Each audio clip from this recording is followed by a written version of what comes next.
Bom, boa noite a todos. É com grande prazer que começa a apresentação sobre um tema muito em voga na atualidade. Hoje iremos falar sobre as cadeias globais de valor, que podem ser definidas como conjunto de atividades necessárias à produção e entrega do produto ao consumidor final. O conjunto de etapas podem ser desempenhadas dentro de uma mesma firma ou por mais de uma. Se o conjunto delas se situar em mais de um país, então teremos uma cadeia de valor que é global. Para representá-las, nada mais justo do que os meios de transporte que viabilizam essa escala global.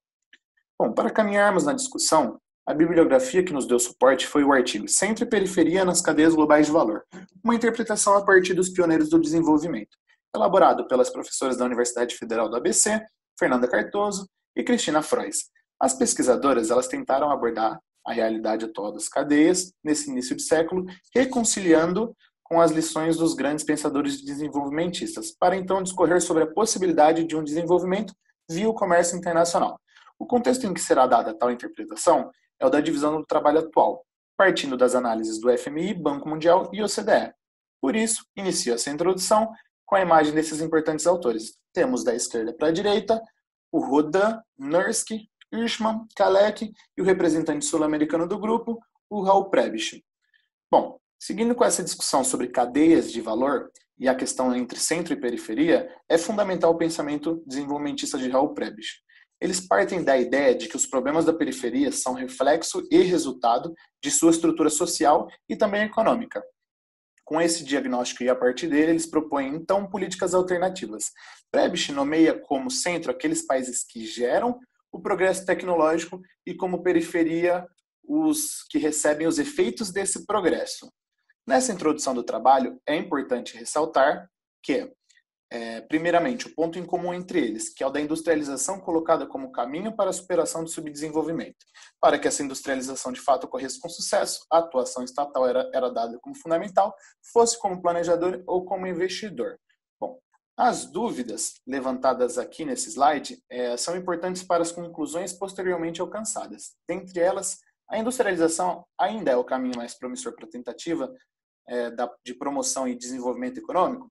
Se sim, com qual formato? Se não, então qual seria esse caminho? E por fim, como questão e objeto de reflexão do artigo, a clássica configuração centro-periferia ela continua válida? Neste tópico, resgataremos os principais autores e teorias que tratam o desenvolvimento, que colocam a industrialização como essencial nesse processo. Essas teorias, de modo geral, se baseiam em três pilares: estratégia industrialista, políticas protecionistas e atuação direta do Estado como planejador e investidor, influenciadas por Keynes, possuem um caráter reformista. Os principais pensadores desenvolvimentistas partem todos do pressuposto de que a teoria das vantagens comparativas de Ricardo não é adequada aos países subdesenvolvidos, uma vez que, na verdade, reforça a condição de periferia destes. Começaremos esse resgate de teorias com Rodin, que defende que promover a industrialização é essencial para a superação do subdesenvolvimento.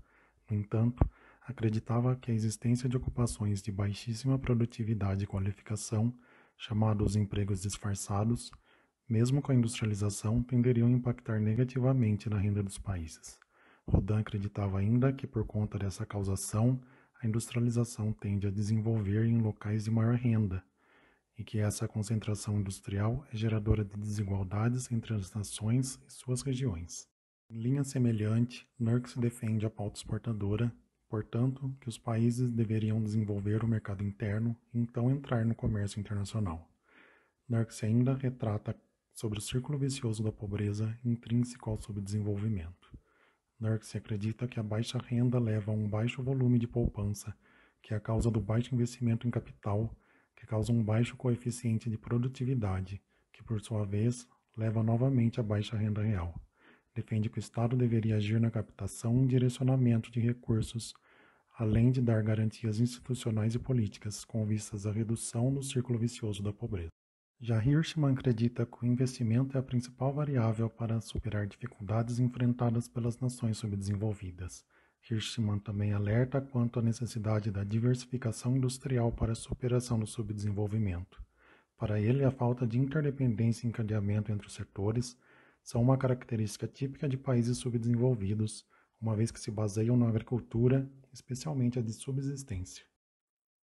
Continuando a observação dos pensadores clássicos, ressaltamos a contribuição dada por Kalecki em sua análise sobre o desemprego e subdesempregos nos países desenvolvidos, onde eles resultariam mais da limitação da capacidade produtiva do que da insuficiência de demanda efetiva. Para ele, o problema crucial das nações subdesenvolvidas é aumentar o investimento não com o intuito de incrementar somente a demanda efetiva, mas de expandir principalmente a capacidade produtiva.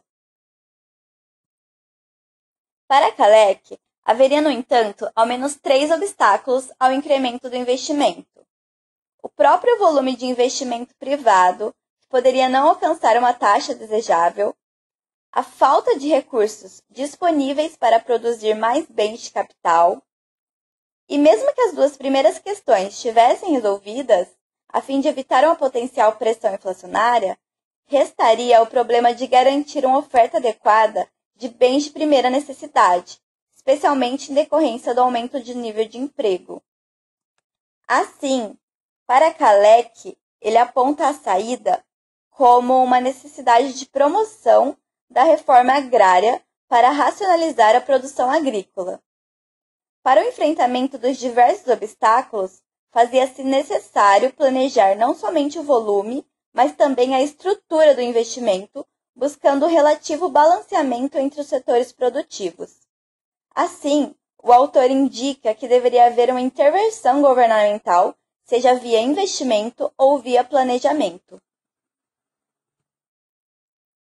Já Prebisch dirige sua crítica diretamente à teoria do comércio internacional, pautada pelas teorias das vantagens comparativas, segundo a qual os frutos do progresso técnico tenderiam a ser distribuídos equitativamente entre as nações participantes do comércio internacional. Mas para ele, há uma necessidade de transformar a estrutura produtiva, tornando-a mais moderna via industrialização, permitindo extrair as vantagens das interações internacionais e possibilitando escapar da tendência a deteriorizações dos termos de troca. Assim, fazendo uma breve síntese de alguns pensadores que estruturam o pensamento desenvolvimentista, podemos perceber que há uma necessidade da transformação da estrutura produtiva a fim de impactar a pauta exportadora e importadora, além da promoção de reformas estruturais relacionadas com diversos aspectos, especialmente aqueles com impacto distributivo, e planejamento estatal, por meio de elaboração e planos nacionais de desenvolvimento.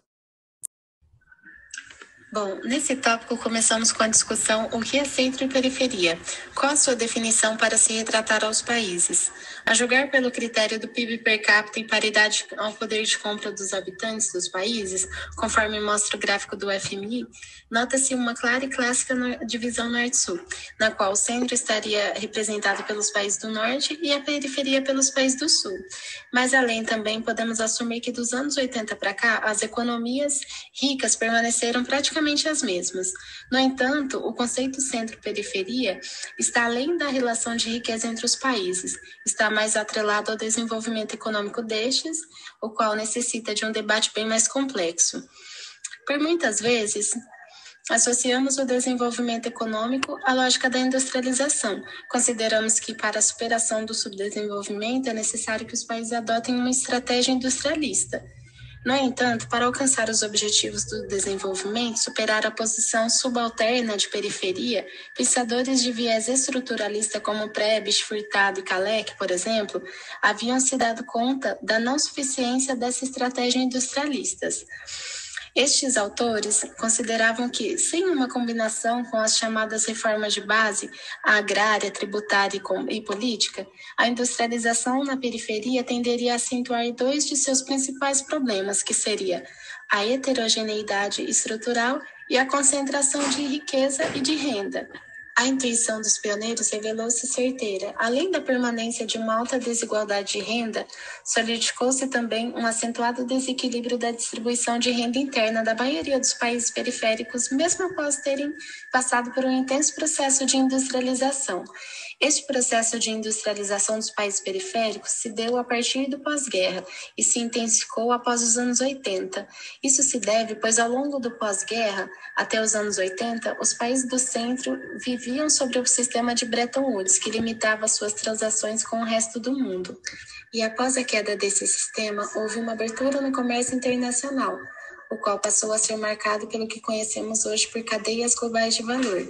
E as cadeias globais de valor, são de entendimento extremamente importante para respondermos o porquê. Mesmo após um processo intensificado de industrialização, a maioria dos países não superaram seu subdesenvolvimento.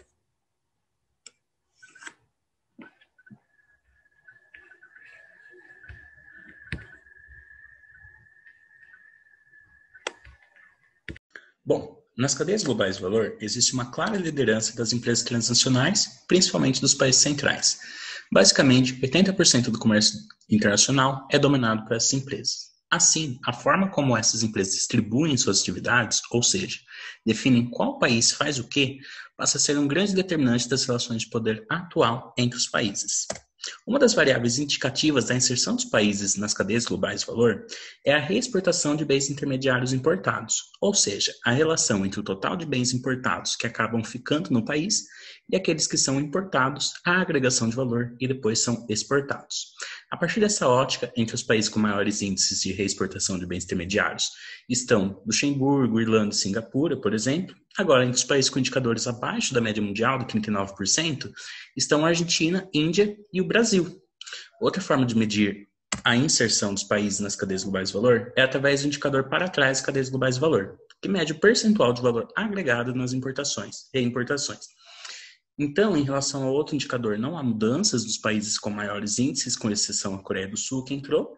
Agora, quando olhamos a relação de países com menores índices, nessa lista entram países considerados potências globais, como os Estados Unidos, Japão e Austrália, que apontam que há algo de errado com esses indicadores. Isso acontece pois esses indicadores não captam aspectos como o tamanho das exportações totais das economias, nem como o nível de renda per capita destas. Então, como podemos ver, temos grandes exportadores como Estados Unidos e Rússia apresentando baixos índices e outros grandes exportadores como Alemanha e Reino Unido, por exemplo, que não estão em nenhuma dessas duas tabelas, pois apresentam índices medianos. Outro problema relacionado a esses indicadores é que esses não levam em consideração o tipo de atividade que o país realiza na cadeia global de valor, que, como já disse anteriormente, é o fator determinante do papel que os países vão desempenhar nos dias de hoje, se ele vai ser centro ou periferia. E é somente entendendo isso, ou seja, o que o país produz, é que podemos então tirar conclusões sobre suas vantagens e desvantagens para o desenvolvimento. Bom, nesse sentido, buscando analisar a relação entre o perfil do exportador e a sua trajetória de desenvolvimento, Hidalgo e Hausmann sugerem um indicador de complexidade econômica. O indicador dos autores combina os critérios de diversificação e ubiquidade. Assim, a complexidade econômica é maior quanto menos úbicos e mais diversificados são os produtos exportados pelo país. Examinando tal complexidade, os autores perceberam que há uma forte correlação entre a estrutura produtiva dos países e a desigualdade de renda desses. Então, quanto mais complexa é a economia, menor a sua desigualdade. Esse fato reforça o argumento da importância da industrialização para o desenvolvimento econômico. Mas, novamente, esse progresso na complexidade econômica, pelos países que a atingiram através da industrialização, foi liderado por razões políticas, como reformas institucionais no regime macroeconômico, na política industrial ou na legislação sobre a propriedade, como já haviam colocado Kalecki e outros estruturalistas latino-americanos. Então, agora finalmente respondendo a questão colocada no início desse tópico. Não é difícil perceber que o país precisa atingir um domínio de técnicas de produção mais sofisticadas para se desenvolver e sair do seu papel de periferia. E se antes a divisão centro-periferia contrapunha agroexportadores e exportadores de manufatura, a relação centro-periferia hoje separa a participação nas atividades de alto valor agregado ou não. Dessa forma, sofisticar a participação nessas cadeias constitui-se como o caminho para o desenvolvimento econômico dos países, o que a literatura tem discutido atualmente por meio da noção de upgrade. Simplificando, Esse deve ser entendido como a melhoria econômica das atividades e tarefas desempenhadas por trabalhadores que podem alavancar tanto as condições materiais de trabalho quanto a quantidade e qualidade dos empregos criados no seu entorno. Contudo, tal upgrade econômico-social não tendem a ser endógenos ao funcionamento do mercado ou pelas forças de mercado, tal qual suposto pelas teorias ligadas ao mainstream econômico. Mais além, o upgrade econômico-social pode não ser uma consequência natural do processo de modernização industrial, como vimos até então. Nesse sentido, as políticas públicas devem ter a preocupação de estabelecer essa ponte concretamente. E a estratégia a ser adotada para a superação do subdesenvolvimento deixa de ser a ideia de industrialização a qualquer custo e passa a ser um incremento de atividades mais complexas capazes de gerar mais crescimento e, consequentemente, desenvolvimento. Volto agora, nesse final de apresentação, para concluir então esse trabalho que, como toda boa conclusão tem de ser, nos deixa ainda com dúvidas sobre os caminhos alternativos e de como colocar em prática todo esse aprendizado de hoje. A solução para esses problemas ela não é simples em um mundo não binário. Por isso, muitos elementos discutidos ao longo do trabalho auxiliam a interpretar as possibilidades de um desenvolvimento econômico, seja esse por meio de uma industrialização com o foco no aumento do valor adicionado, na ampliação no grau de complexidade das exportações e alinhado com políticas que eliminem a heterogeneidade estrutural e tratem da redistribuição de renda, sem deixar, é claro, de buscar pela produtividade agrícola, ou seja, por meio das inserções nas cadeias globais de valor que exigem uma ampliação da capacidade tecnológica doméstica. As respostas para as questões colocadas lá na introdução são um ponto de partida. Então, a industrialização ela ainda é o caminho mais promissor para o desenvolvimento econômico? Ela ainda é posta como o caminho mais promissor para que a periferia se aproxime economicamente do centro. A industrialização ela é tomada como principal meio para obter uma parcela dos benefícios do progresso tecnológico e para aumentar progressivamente o padrão de vida da população. Se sim, com qual formato? Em um formato que seja alinhado com políticas que promovam efeitos de redistribuição de renda, eliminando assim a heterogeneidade estrutural, em direção também ao upgrading para atividades de maior valor adicionado. E por fim, a clássica configuração centro-periferia continua válida?